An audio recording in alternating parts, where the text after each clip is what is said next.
고금리 장기화의 어두운 그림자가 짙게 드리우면서 한국 경제에도 위기감이 고조되고 있다. 가계기업 할 것 없이 빚이 눈덩이처럼 불어난 가운데 고금리 부담이 경제 주체 전반을 짓누를 수 있다는 우려가 나온다. 7일 금융권에 따르면 9월 말 기준 KB국민신한 하나오리 NH농협 등 5대 시중은행의 가계대출 잔액은 682조 3,294억 원에 달한다. 가계대출 잔액은 최근 5개월 연속 증가세를 보이고 있다. 증가폭도 5월 1,431억 원, 6월 6,332억 원, 7월 9,755억 원에서 8월 1조 5,912억 원으로 불어나는 추세이며 9월에도 1조 5,174억 원 증가했다. 가계대출 증가세를 견인하고 있는 것은 주택담보대출 주담대다.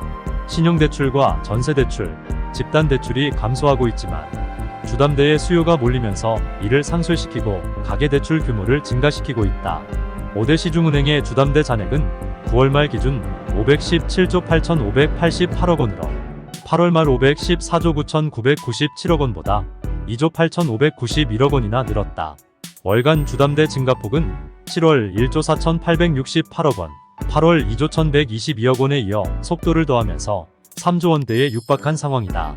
수도권을 중심으로 주택 가격이 반등 조짐을 보이자 부동산 시장 회복을 기대하는 수요가 영끌로 이어진 결과로 풀이된다.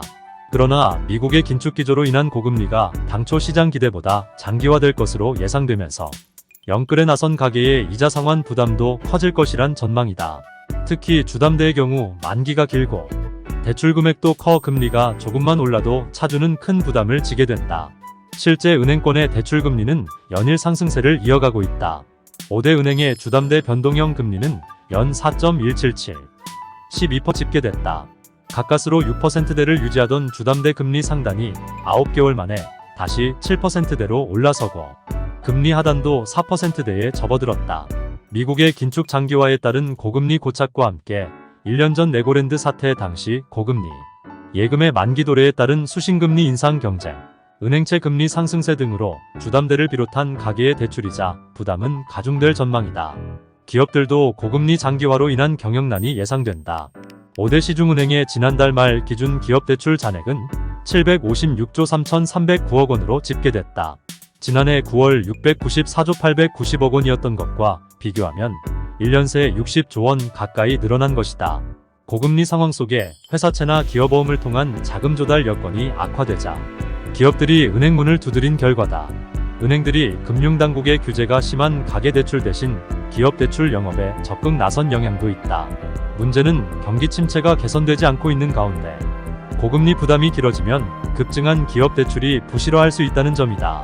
금융감독원에 따르면 7월 말 기업대출 연체율은 0.41%로 지난해 같은 기간보다 0.17%포인트나 올랐다.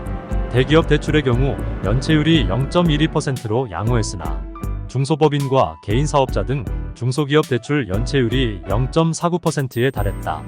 이런 가운데 최근 원자재 가격 상승과 더불어 고금리 고착화는 경영환경 악화를 부추겨 향후 이자도 갚기 어려운 한계 기업을 늘어나게 할 것이란 우려가 나온다. 한국은행이 최근 발표한 2023년 9월 금융안정 상황에 따르면 지난해 기준 한계 기업은 3,903곳으로 분석 대상 외감 기업이 15,135개의 15.5%를 차지했다. 직전년 14.9%보다 한계 기업 수 비중이 커졌다. 한계 기업이란 영업이익을 이자 비용으로 나눈 값인 이자 보상 배율이 1 미만인 기업을 말한다. 버는 돈으로 이자도 갚기 힘든 기업을 의미한다. 5년 이상 연속 한계 기업으로 분류된 장기 존속 한계 기업도 903개에 달한다. 이들 기업이 보유한 금융기관 차입금만도 50조 원에 달한다. 금융당국도 고금리 장기화로 인한 가계와 기업의 비폭탄 우려를 주목하고 있다. 그러나 당장 부채 문제를 해결할 만한 정책적 수단이 없어 고민하는 모습이다. 이복현 금감원장은 최근 기자들과 만난 자리에서 우리나라 가계부채가 GDP 대비 상당히 높고 변동금리 비중도 크다 보니까 지금의 금리 상승으로 인한 부담이 고스란히 가계와 소상공인에게 떨어지고 있다는 점을 중요한 이슈로 인식을 하고 있다고 말했다. 그러면서도 부채의 축소를 너무 빨리 할 경우에는 영속 가능성의 문제가 촉발되기 때문에 부작용이 안 나오는 방식으로 해야 된다는 원칙도 갖고 있다며 가계나 소상공인이 급격한 고금리 추세에도 숨을 쉴 수 있도록 정책금융이나 상생금융으로 불이 붙을 것 같은 지점에 물을 뿌리려 노력을 하고 있다고 했다.